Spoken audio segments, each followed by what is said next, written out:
Сегодня прошел День Государственного совета Удмуртской республики в городе Ижевске. И главной темой этого мероприятия явилась тема доступной среды для инвалидов.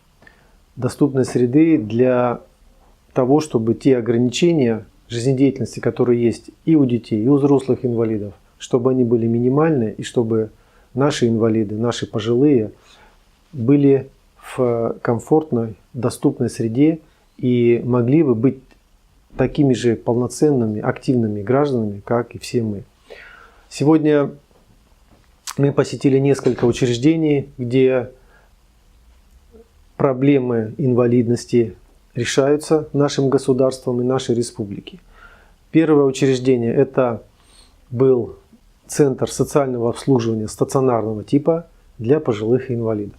Интересный опыт, хорошее обслуживание социальное, люди довольны, те, кто находится в этом центре. Но я хотел отметить, и мы подготовили ряд рекомендаций по этому вопросу, что идет распыление государственных средств. Проводится медицинское фактически обслуживание граждан, тех, кто находится в этом центре социального обслуживания. И эти деньги выделяет Министерство социальной политики. Хотя я считаю, что можно было бы направлять и использовать деньги Фонда обязательного медицинского страхования. И таким образом бы вот эти аспекты медицинской деятельности, медицинской реабилитации были бы, я считаю, что более эффективными. Второе, что хотел бы отметить, экономику таких учреждений. Государство тратит огромные деньги на содержание таких центров социального обслуживания, но расходы на содержание таких зданий, где всего лишь несколько палат для пожилых инвалидов, я считаю, что это не совсем разумно.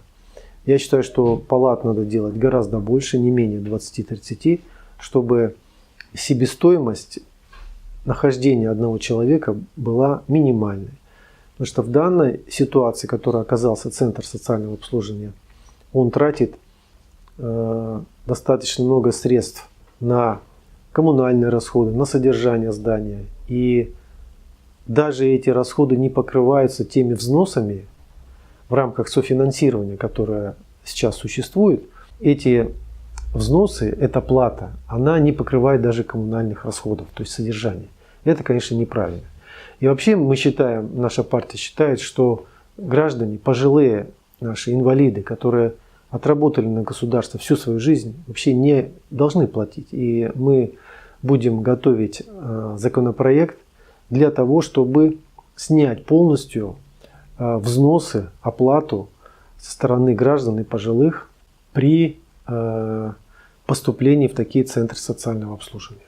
Ряд таких законодательных инициатив мы будем готовить, чтобы облегчить финансовое положение наших пожилых граждан и инвалидов, и чтобы для них такая помощь в центрах социального обслуживания была бесплатной. И еще что нас беспокоит, люди ждут очень долго места, то есть они стоят в очереди. По полгода люди ждут, чтобы попасть на такое социальное обслуживание, в такое вот, в общем-то, достаточно хорошее, комфортное учреждение. С этим надо тоже подумать, как бороться. И я считаю, что, возможно, надо увеличивать количество коек, возможно, надо увеличивать число палат и, возможно, даже увеличивать число таких учреждений, чтобы эта помощь социального обслуживания была реально доступная всем нашим пожилым и инвалидам. Это вот что касается первого учреждения. Второе учреждение, которое мы посетили, это детский сад. Но детский сад необычный. Детский сад, в котором находятся дети, имеющие проблемы здоровья, заболевания. Это дети, у которых нарушен слух. Это дети, у которых нарушена речь. Это дети, у которых есть еще другие заболевания, как врачи говорят, соматические заболевания, которые осложняют нормальное развитие и осложняют полноценное психолого-педагогическое развитие таких детей. Но чем интересен этот детский сад, что там созданы все абсолютно условия для того, чтобы дети с нарушением слуха и речи могли полноценно развиваться. Ребенок, который имеет нарушение слуха, он должен быть постоянно около взрослого человека. И получается, какая социализация, когда он постоянно к тебе привязан? Мы посмотрели все кабинеты, все группы, где находятся дети, и отметили, конечно, высокий уровень оснащения технической аппаратурой, которая усиливает голос и звуки, очищает эти звуки со стороны, которые педагогов идут для воспитания. И мы видим, что действительно существуют эффективные методики по обслуживанию таких детей. И отрадно, что вот такое образовательное учреждение, оно занимается еще вот вопросами медицинского обеспечения, медицинской реабилитации. И такого рода детские сады, они, конечно, нужны. Очень приятно было узнать, что коллектив этого детского сада высокопрофессиональный. Даже есть сотрудник с ученой степенью кандидата педагогических наук. Это говорит о том, что коллектив научно работает, все методики обоснованы и они эффективны.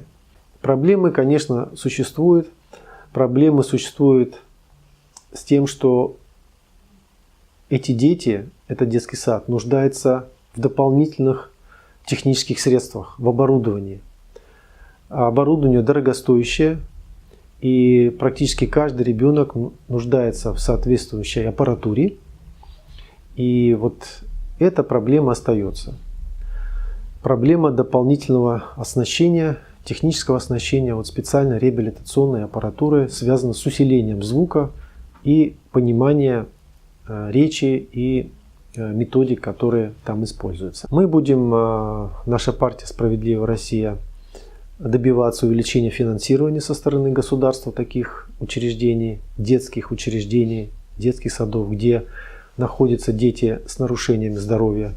Я хочу сказать, что детские сады такие есть не только для детей с нарушением речи, есть детские сады специально для детей, у которых есть другие проблемы, имеется в виду нарушение опорно-двигательного аппарата и другие. Поэтому я считаю, что республика должна больше выделять денег, предусматривать больше финансирования вот таких специализированных детских садов. И последнее учреждение, которое мы посетили, это школа. Школа это в принципе обычная, но там есть 17 классов для детей, у которых есть нарушение зрения. Также уникальный опыт в этой школе, где интегрированы фактически в общеобразовательный процесс дети с нарушением зрения, начиная с 1 класса, заканчивая последним классом. Мы посмотрели кабинет охраны зрения, где есть современная аппаратура для диагностики зрения, кабинеты, где проходят обучение эти дети в разных классах. Для этого есть специальное освещение для каждого ребенка, для этого есть специального цвета ручки дверей, специальные двери с большим количеством просветов, чтобы больше было освещения. Для этого существуют специальные маркеры на полу, для того, чтобы дети чувствовали, где проход, где поворот налево, где поворот направо. Вот. Все это существует в школе, и это, конечно, очень приятно видеть, что такие школы есть в республике, и такого типа учреждения существуют, и дети, больные с нарушением зрения, интегрированы в общий образовательный процесс обычной школы. Это тоже очень хорошо. Конечно же, проблемы существуют и в этом учреждении. Нужно дополнительное техническое обеспечение, дополнительная аппаратура диагностическая. Вся медицинская аппаратура имеет свойство устаревать. Каждые 5-7 лет выходит новое поколение аппаратуры диагностической, в том числе по зрению. Поэтому необходима новая аппаратура, новое оборудование. И что очень также беспокоит и очень важно, в этом нуждаются педагоги этой школы и педагоги детского сада, где дети с нарушением слуха, это дополнительное количество ставок сопровождения. То есть тех педагогов, которые фактически индивидуально будут вести обучение, воспитание этих детей. Вот не хватает таких специалистов. Поэтому здесь вопросы также надо решать. Наша партия тоже будет обращаться и в Министерство образования, и при формировании бюджета на следующий год. Мы также будем отстаивать дополнительное финансирование таких школ, где есть классы для детей с проблемами здоровья. Мы провели круглый стол с представителями общественности города Ижевска, администрации Ижевска, для того, чтобы понять и определить пути решения вот накопившихся проблем. Наша партия видит решение вопросов прежде всего через законодательные механизмы. Мы как депутаты, как представители законодательной власти работаем.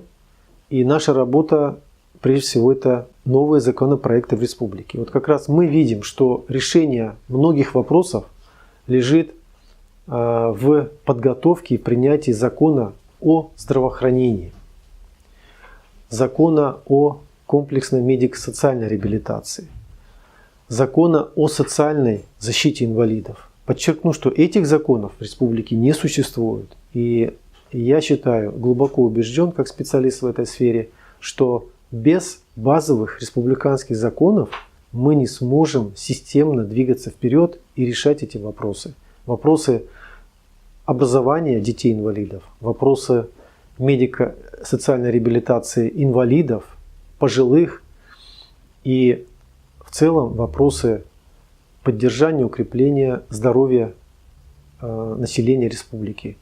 Поэтому наша партия «Справедливая Россия» подготовила такие законопроекты, и мы в ближайшее время внесем эти законопроекты в Госсовет, чтобы Госсовет рассмотрел эти законодательные инициативы нашей партии, и надеюсь, что они будут приняты Госсоветом. И, соответственно, тем самым мы создадим хорошую платформу для решения накопившихся проблем вот в этих учреждениях.